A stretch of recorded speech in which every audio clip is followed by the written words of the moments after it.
this time, I've asked Rocco from Charleston West by God to introduce our speaker.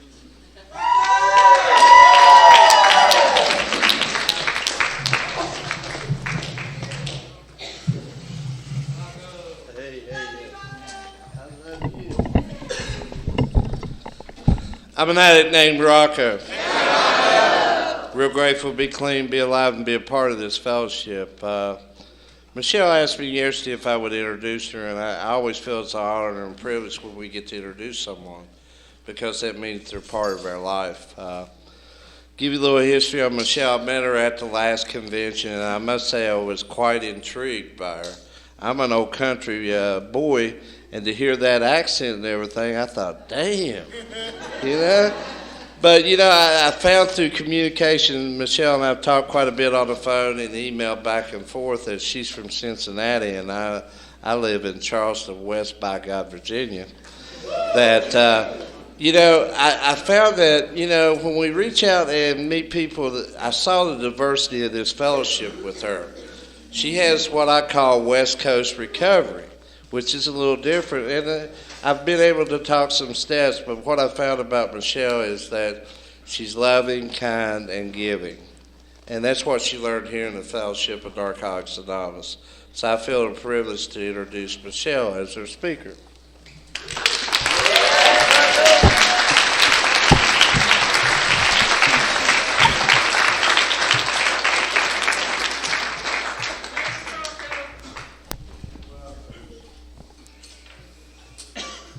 Hello. How are you? Hi. I'm Michelle. I'm an addict. I'm Michelle.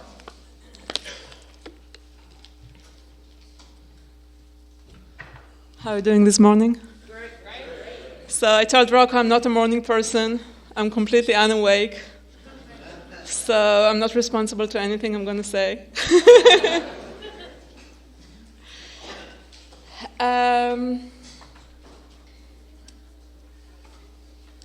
Well, just some, introductory notes. I always say that whatever I'm going to tell you is only from personal experience.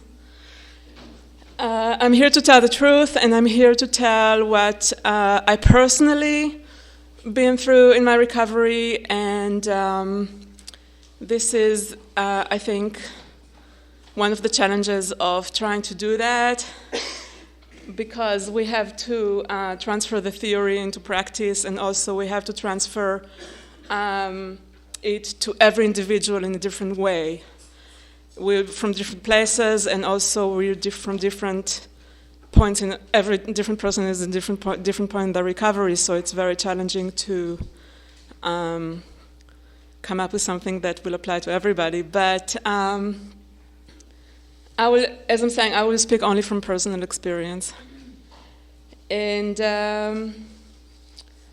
so if you want to know my story, I was a pathetic little addict like everybody else. And I was in different parts of the world, in a country that didn't have many recovery resources or knowledge or large fellowship like here. And actually, at the time, I'm talking about the 80s, I'm someone who was young at the 80s. At the time, they would even put addicts in psych wards. It was that bad. Absolutely no knowledge and no experience. And not that it happened to me, but, someone tried. So I tried many times to start my recovery on my own, and I put a hell of a fight. But as everybody in this room knows, this is not something that, our disease is not something that we can fight away, wish away, rationalize away, or smart away. So I tried all those things pretty much ever since I was 17, I think. And I had few runs with that, and eventually when I was about 24, 25, I kind of ran out of options to try those all those recovery attempts on my own, and I was looking for help. Now, because of the denial, obviously, I didn't know that I'm an addict, and I didn't know what I need. So here we go immediately to the miracle, realm of miracle, that I don't know how I knew that I should look for a particular help, but somehow I picked up the phone, called someone, and this was December 16, 1989. So I found some referral in the newspaper, and this guy was this American shrink who moved to the Middle East and started some sort of, municipal outfit, and so I went to see him, and then he sent me the next day to see people from the program. So December 17, 1989 was the first day I ever met a person from the program. And the same day, and the same, moment, on the spot, in which I decided to look for help, I found it. Excuse me. I'm a little nervous. It's just us. I know.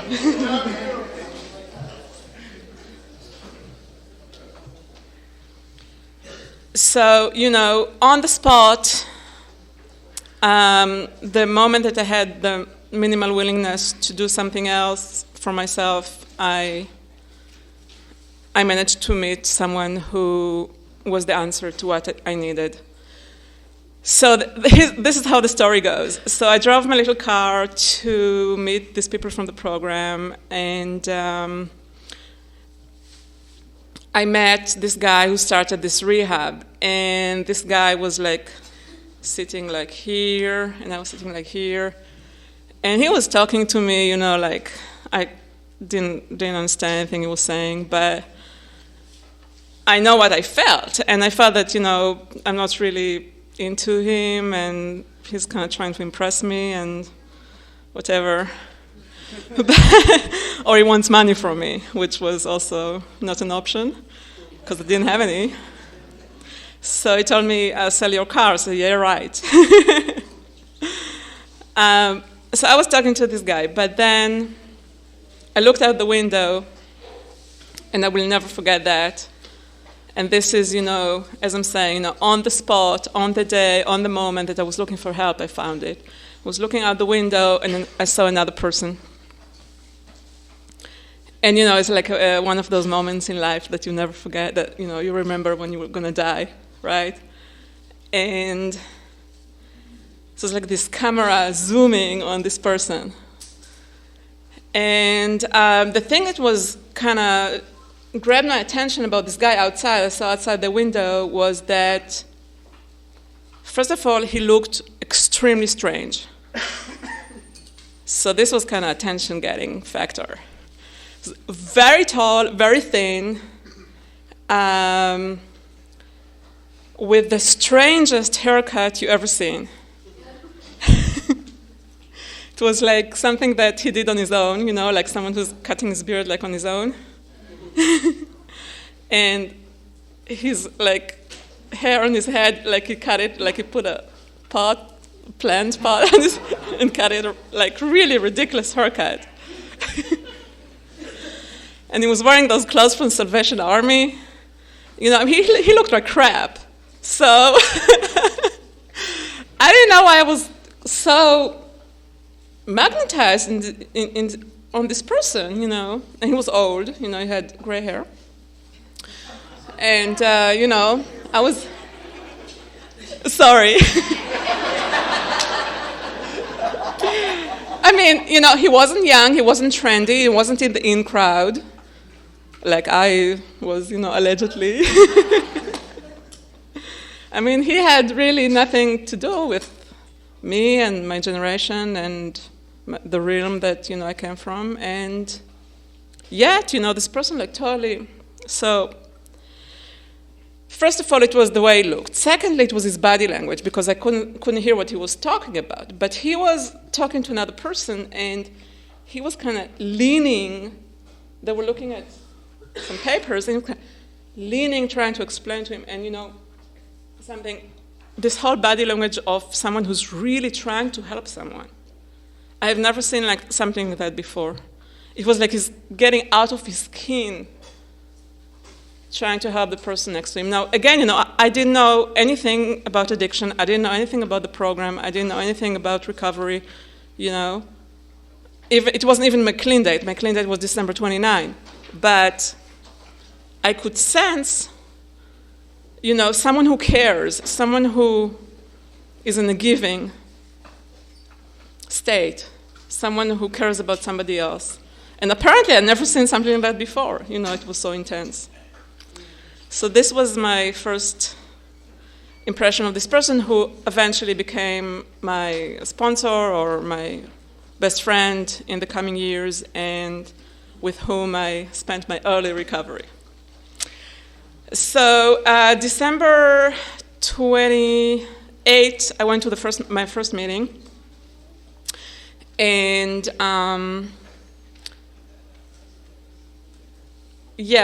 my date is the 29th because on 28 I had white wine. So I didn't, I heard alcohol is drug, so this was it too. And ever since my first meeting, actually probably my first meeting was the 29th, yeah. So ever since my first meeting, December 2099, I have never found it necessary to use any drugs or self-medicate or drink or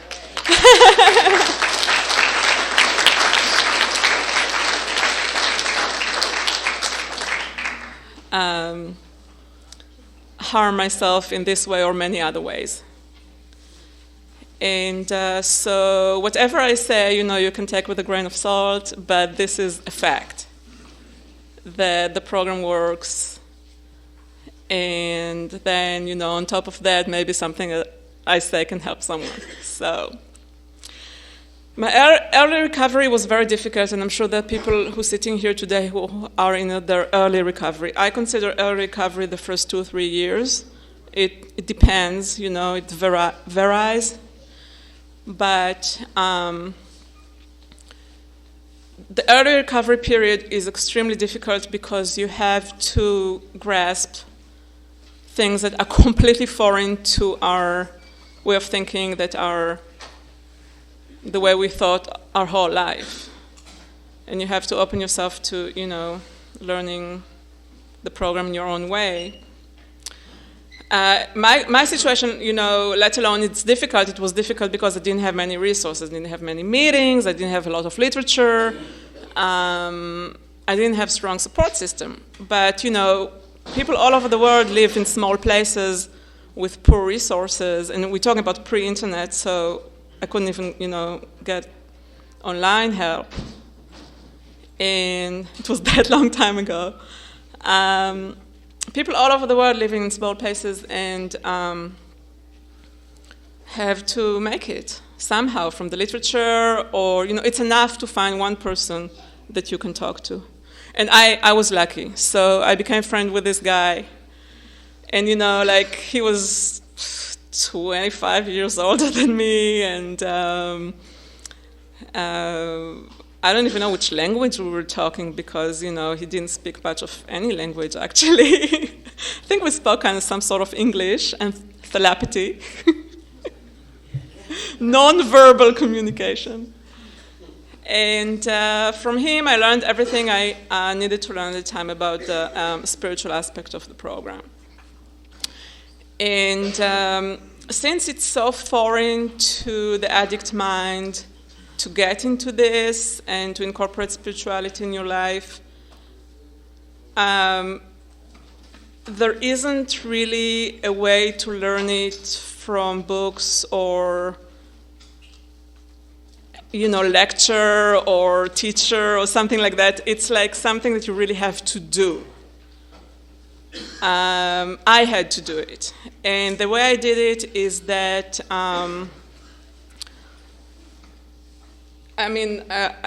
don't want to say that I didn't work, the steps the traditional way and in their order, but very, very quickly, like I'm talking about the first year, after the first 6 months or 8 months, I started meditating. And I'm someone who's been, meditation was always very strong part of my program ever since my first year. And so I always say, if you're not meditating, I know a lot of people are trying to meditate or do something in the morning, or, it doesn't really work, or they're not really sure that this is what they're supposed to do, or they think, I'm not in the 11th step yet. Maybe I should wait until I'm on the 11th step, but my opinion, and it's only my opinion on that, is that don't wait. Because this is probably one of the most powerful tools I had, which wasn't something that I need to understand.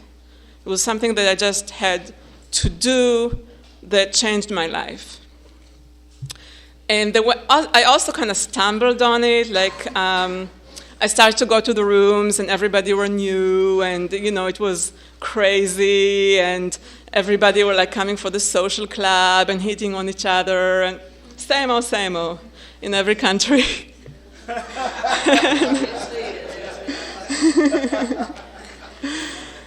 And, I didn't want that. I wanted really to learn something. I really wanted help. And so one of those fellows that was really not serious and was just looking to hit on me, but he came over one day and he was like, I'm going to this meditation free introductory, thing. By the way, I will never talk about, specific resources. So I'm just saying generally that he went to this free talk. So I said, well, do you want to go? So I said, fine. I didn't know anything about it. And I said, fine, whatever, I'll go. It's free, So we heard this lecture, and then I took the class. Now, again, since I was in a small place and I didn't have many options, this was a paid thing. But in the US, you can, at least on the West Coast, you can get free meditation instructions 10 times a day.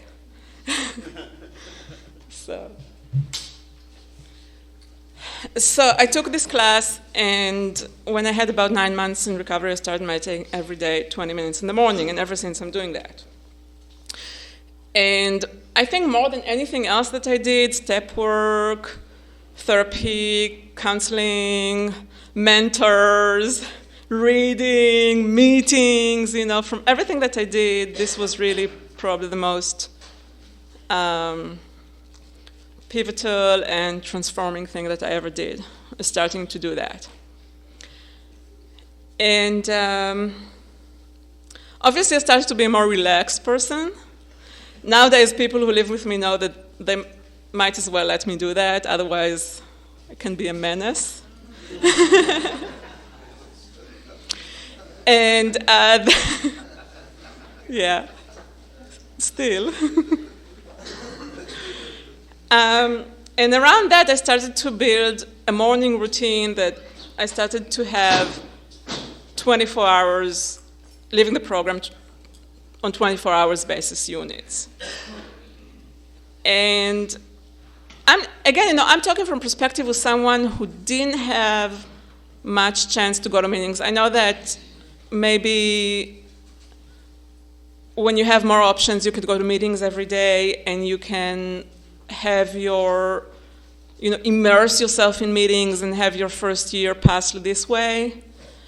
But if you don't like, if you feel that you don't like anything that is accessible to you, like meetings or sponsors or whatever, this is something that you can always do alone. And so I started to build this morning routine that I'm also doing ever since, around this 20 minutes meditation. And it included, it changed during the years, but it included, step work, writing, reading, reading our prayers, adding to it later on affirmations, and really started to live on a day-to-day basis, looking at every day as a separate day of recovery, without trying to plan my whole life and worry about my whole life every single time. So the thing that happened following that in reality is that my life drastically changed. Things started to come to me even in the first year or the first 3 years that I didn't do anything about it. I was just taking care of my part. And I think the hallmark of this time was it says in the basic text in the 11-step text that if we take care of our spiritual needs, our practical needs are being met. And I think as a newcomer, my main thing was I'm very, very worried about practical things, about money, about health. I know people got legal issues, and this is like, I'm sure people sitting here today are consumed with worries of this early recovery hurdles. And I didn't have a direct answer to my worries, but I had an indirect solution which came from me just taking care of trying to learn what is spirituality, what I can do to have spiritual life, how I can change in this way. And things just started to fall into place. So in the early days, I moved to an apartment that was like so small that I would never imagine I would live in a place like a shoebox, and if it was Manhattan, that would be fine, but it wasn't. So I left in a very small place, but it was mine, so I was safe, So I started to build this very, very initial stability, like the baby steps, we call them, right? And I started to work and, take care of my finances and start to live very, very differently from the, party life that I had before. And work with my sponsor and went through those 2 or 3 years, And the basic text says, if you want what we have and willing to make the effort to get it. And, American culture it's not a culture of effort. It's a culture of laziness. We want everything packaged and delivered, and we don't want to make an effort to change or to do difficult or things that we never tried before or very strange to us. But also later on, after the steps, it also says, go to any length. And go to any length is also including, I think, taking suggestions and trying different things and not just waiting everything just to come to you, as a cheeseburger all packaged and ready to eat, just find things for yourself. So this was pretty much what I did in the first 3 years.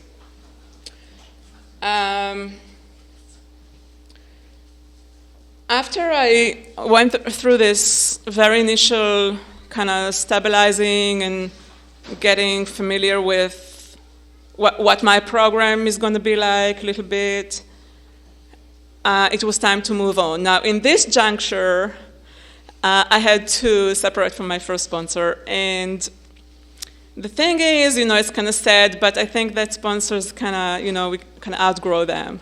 It's like you have someone that this is all, they gave you, and this is it, because you still have a lot of questions, a lot of issues that you want more answers. And although I was so much more better and relaxed and had, my autonomy in life, I had so much better life after those few years. I still felt that my professional life are not, all those questions about career issues are not being met.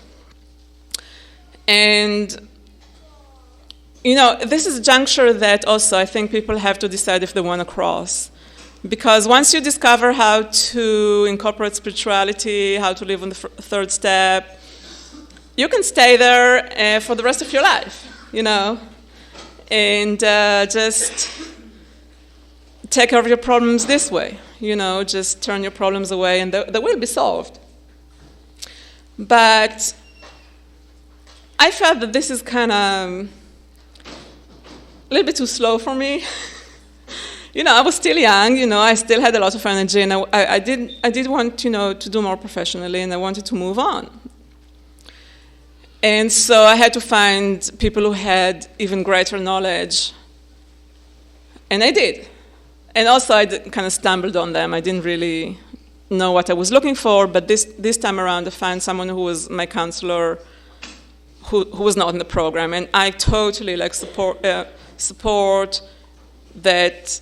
If you can find, if this is what works for you in this particular point in your recovery, that you can find counselors or therapists or people outside from the program, that what they have to say you can relate to and it works for you, then go for it.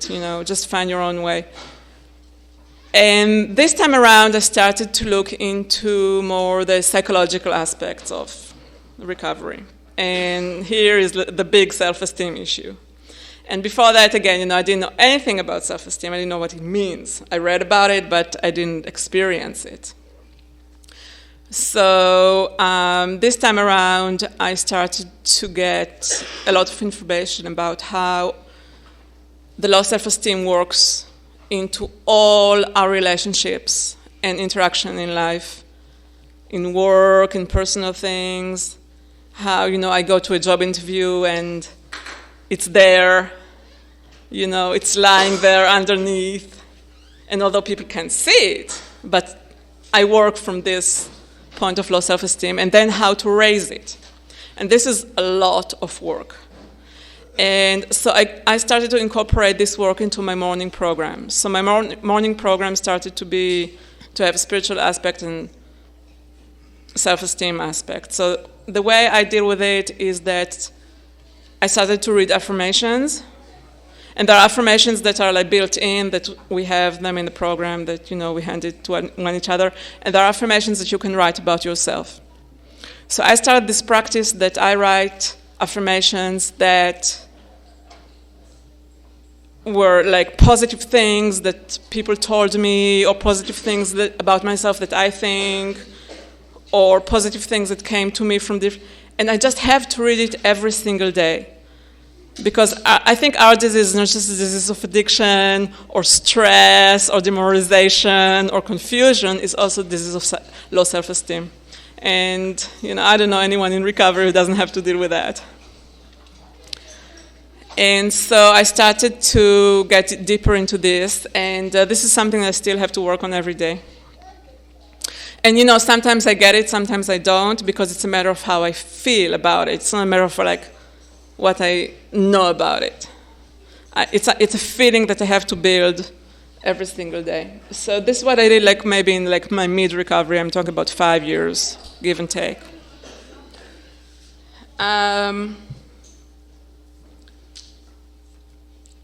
So I started to learn more and more, and this particular time when I started to also work on, how I relate to the world outside recovery, outside the meetings, outside my meditation, all this, I also started to move on in life.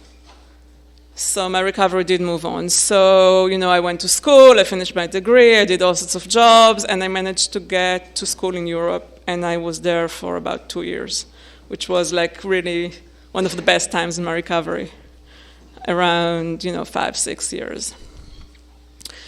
And I made a mistake that many people made in the program, and I thought that this is it, that I'm done, because I was doing well. And guess what?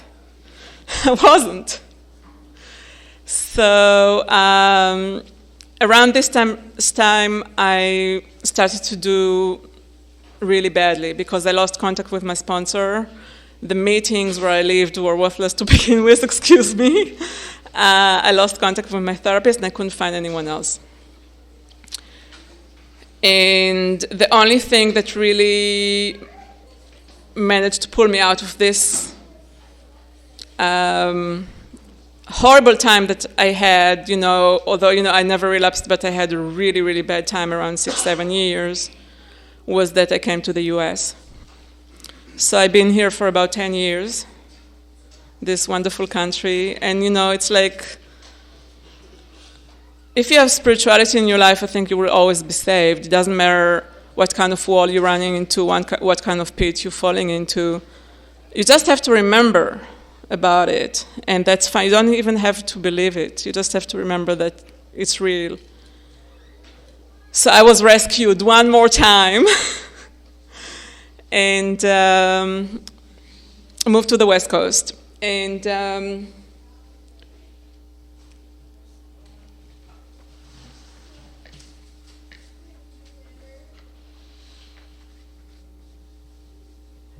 now, the Recovery California, is huge, and you can go to tons of meetings and have tons of, resources and places to study. And it's actually kind of confusing because there's so many alternatives. And it's really wonderful. So it took me some time to figure out what I want to do, but then because I was in a really good place, I could even evolve more, professionally. I kept on doing what I was doing before, but I started to open more to understand what's going on around me. Because before I came to the US, I didn't even have time to think about real life in a way, that I thought later. So I started to do writing in subjects and issues that I never thought that I would be able to deal with. And actually I started to write about every single thing. I did political writing, I dealt with news, I did a lot of work of this sort.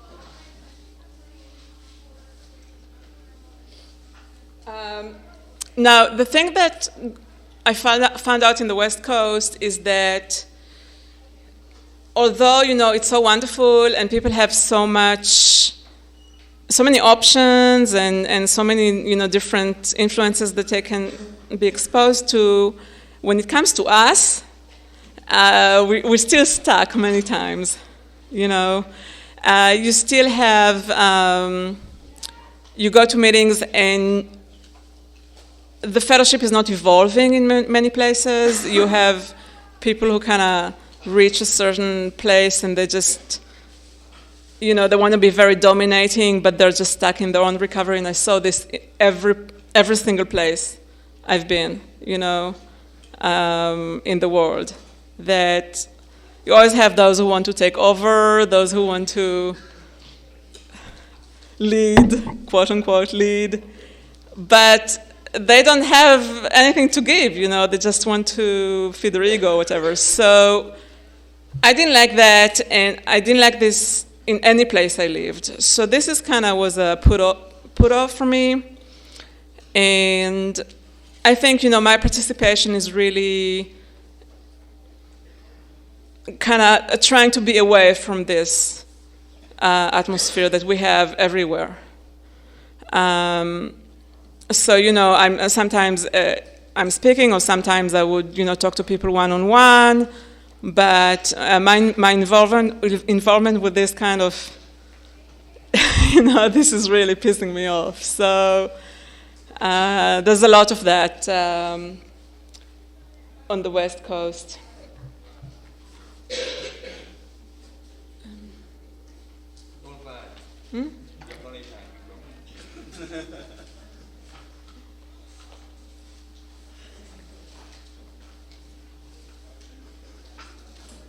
Well, maybe I can talk a little bit about people I worked with.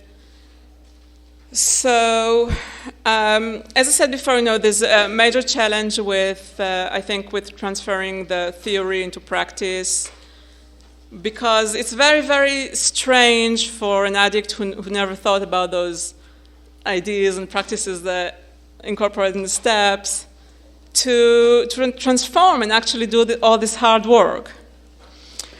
So, some people that I worked with, I always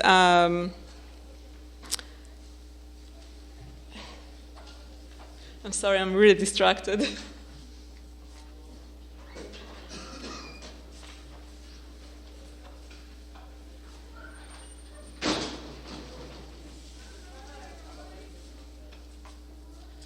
I always told them, first of all, please start meditating. It's a suggestion. Because it's a non-verbal, non-intellectual, non-informative thing that you can do for yourself on a daily basis to be more relaxed and balanced. Then I pretty much, when I worked with, mostly with other girls, pretty much always talk about four major avenues that we can go to. First of all, we have to have a sponsor, because we're talking about, very deep relationships that are indispensable in recovery. Secondly, we have to get to some sort of understanding of higher power. Hopefully it's not going to be religious, because it's a spiritual, not religious program.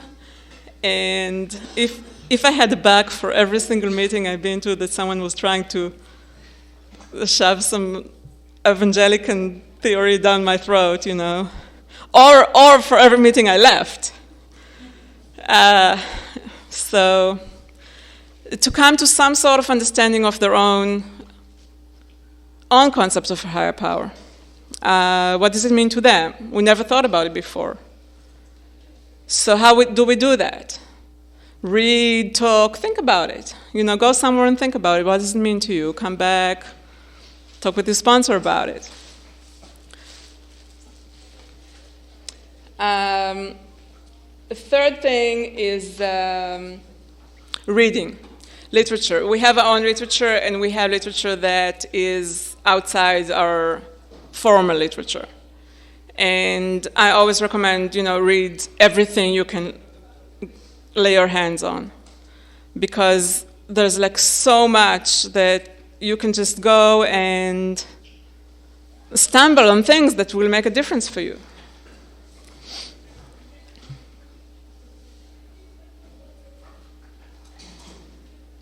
And the fourth avenue is the fellowship or our community. So if you do those four things, you're in a good place. You're in a safe place, and work on a 24-hour basis. And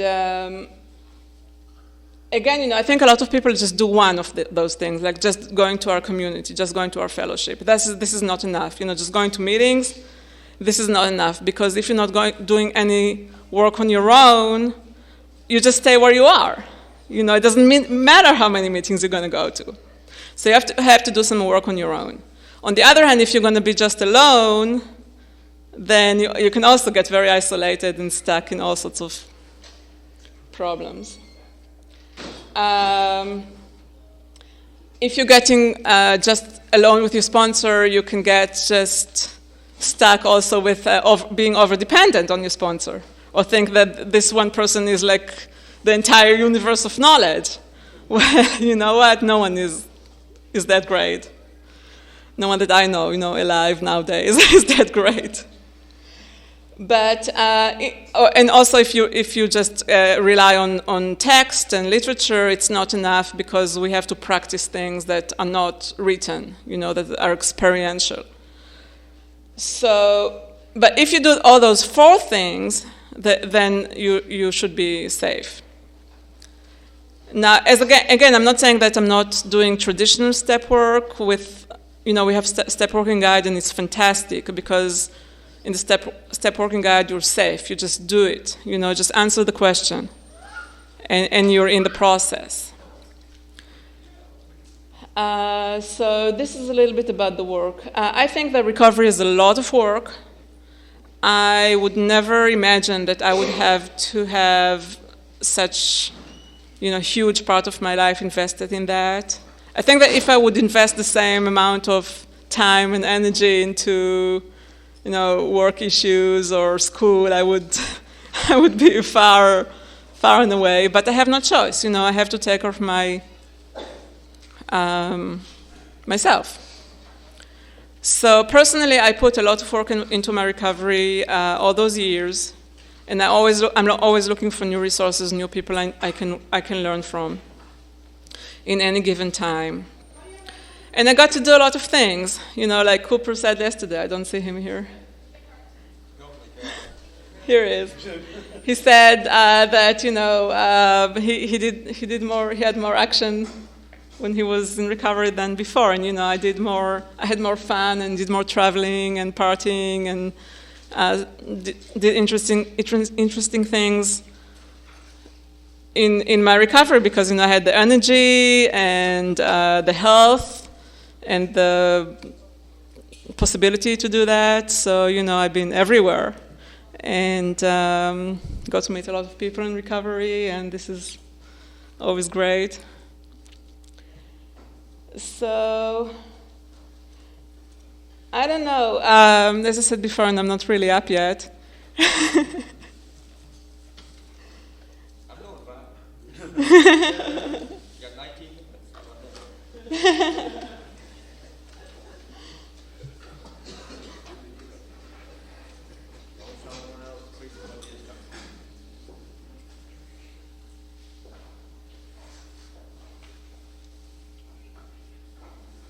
Well, one more thing I can add about meditating every day, because you can see that this is a very important message that I have to convey, is that I know that a lot of people who sit here either don't do it or not sure what to do or not sure that this is what they're supposed to do. So I want to reinforce this again. This is really, really important. And if you just get a clock, and that you can see the time. And, when I started this, my sponsor asked me what kind of clock you have, and yeah, right, like I had a clock. So I got this as Casio, and my first one, I went through several, so my first one was pink, and this is almost gone also. And it's a clock that you can see the time. And it's important that you can see, there's not like a small watch, because then you can time yourself without having the alarm on, because you're not supposed to have the alarm on. And then if you never did it before, just get the clock and just put it next to you. And just, go home today and just do 5 minutes. And, just get yourself into doing that every day.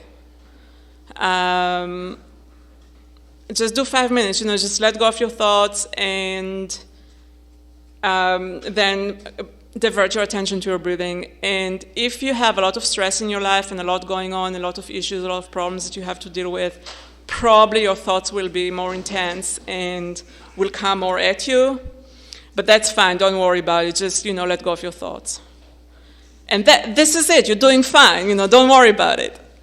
And then once your thoughts are gone during those 5 minutes, if the 5 minutes are over, that's fine. Then you're done with your daily maintenance. And then, when you feel more comfortable about it, start doing 10 minutes or 20 minutes or 30. And I promise you, you will get into a level of peace and balance that you wouldn't even imagine without doing that.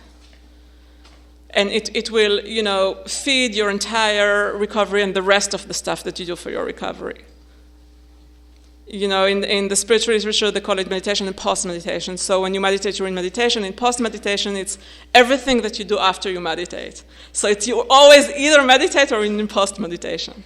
It's always, either or. So in your post-meditation, you will be a different person, and things will happen differently for you. And I know a lot of people having a hard time getting into this and sitting down 20 minutes. Mostly people tell me, first of all, there's technical problems, like they don't have time, and there's noise, like if they have families. There's the noise in the morning in the house. So I say, get up half an hour early. So I say, well, I have to get up at 4. So I say, yeah, you have to get up at 4, for your own sanity and for changing your life. So get up at 4, where everybody is asleep, and get this little watch, and just sit, on the couch comfortably, and close your eyes, and let go of your thoughts. You can open the window here, let go of your thoughts. If they come at you, let go of them. And they will come at you and let go of them. That's fine. And eventually they won't come at you anymore. And then you can just breathe, sleep, dream, whatever happens.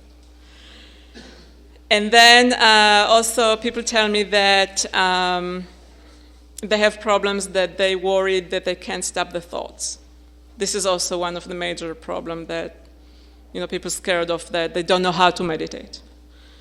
So that's fine. If you sit around and think all the time, those 5, 10, 20 minutes, that's fine too. At least you made the effort. And again, you don't have to wait for the 11th step to start doing it, because it will change your entire work that you do in your steps. It will change your second and third step, and the rest of them. So this is something that, I really like to emphasize, and if anyone wants to, later on, talk to me about it, or write to me, or email, or, talk on the phone anytime about, experimenting with that, I'm, be more happy to talk to them. And what I started to do, when I started this all those years back, is I started to read. Before, I would read some, daily, there are many books with daily pieces, like hour books, or, different books with daily thoughts. And then, I would read those daily thoughts, and then I will do my 20 minutes. And after that, I will do more program work. And when I was new in the program and I had a lot of stress, and I was, miserable as we can be, I would do even 2 hours every morning of this stuff. But, I'm still doing it. So, okay. 10 minutes if you want to. Affirmations. Okay. So, I think everybody who's in this room, their first and foremost question in their mind is how I'm going to make it. People who are very, very new, they probably more confused, or don't even know what we're talking about. What is all this shit we're talking about here, right? And people who have more time and started to experiment with the stuff and work with the stuff, they still worry how I'm going to make it, because we know that a lot of people relapse, right? And the reason that I managed to maintain this long-term recovery is because I'm doing a daily job, and it says in the basic text, people, I think, in recovery and relapse. The people who work the program on a daily basis won't relapse. But it's a daily work. So as I'm saying, I'm doing the spiritual side, and I'm doing the affirmations that take care of the more psychological self-esteem issues. And, okay, so there are 12 affirmations that are being handed in the program that I think they came from Hazelden or so originally, I don't know. And I have them, I can give them to you. And, just for today, I wouldn't use, I'm a child of God, I deserve love, I deserve success, all that. That's important. It was a breakthrough for me to see that. But later on, someone told me, write 10 positive things about yourself. And this is kind of variation on the gratitudes. Write 10 positive things that you think about yourself, or that somebody told you about yourself. Because we have no positive, a cent worth of positive thoughts about ourselves in our system. And we have to build this up. from scratch, in recovery. We have to transform this way too and start, seeing ourselves in a better light more and more. So write 10 positive things that you think about yourself. Do you think you're good looking? You think you're smart? You think you're, good at something? You have special talents? Maybe someone told you that they like you. Just come up with it, And so I wrote those 10 things. And then every day when I go to my computer, all this has been on computer files for years now. So I hope that no one will get to it when I die, I don't want anyone to see this stuff. So now I got to 45 pages of each file because, every positive affirmation that I wrote, I just build it up. So let's say someone told me, I know that I'm smart, right? Okay. First of all, I wrote, maybe I think I'm smart, right? And then someone told me that they think that I'm smart. And then I went somewhere and someone told me that they think I'm smart in a different way. So I wrote it down, right? So you build it from day to day. And, and you can see yourself as you really are, because this whole self-esteem bullshit is all about, it's like lies. It's lies that we fed in our childhood, and we picked on that, and because we're addicts, we're obsessing on that. So we stuck with those negativities, and people who don't do this work on the self-esteem, they either don't make it, or if they stay with us, they're a pain in the butt. Because the whole interaction, the whole way they're coming into life is that they have this very, very deep-rooted low self-esteem, and everything that they do is coming from that. And it's all twisted. It's this ego sickness and whatever. And we have a lot of these guys, unfortunately. I'm not trying to sugarcoat it. But, I'm doing this work for me because I want to live also outside the program. I want to live in the real world. I want to have a career. I want to interact with everybody. I want to be able to approach people without fear, without all those inferiorities, without all this inferiority complex, feeling like a human being. I don't want to feel bad about myself. I always felt bad about myself, in my long-lost, misspent youth. So, I never felt normal. And it's all about that. I'm making noises over there. Okay. So I'd be happy to expand any other time or later today, and thank you very much for your time.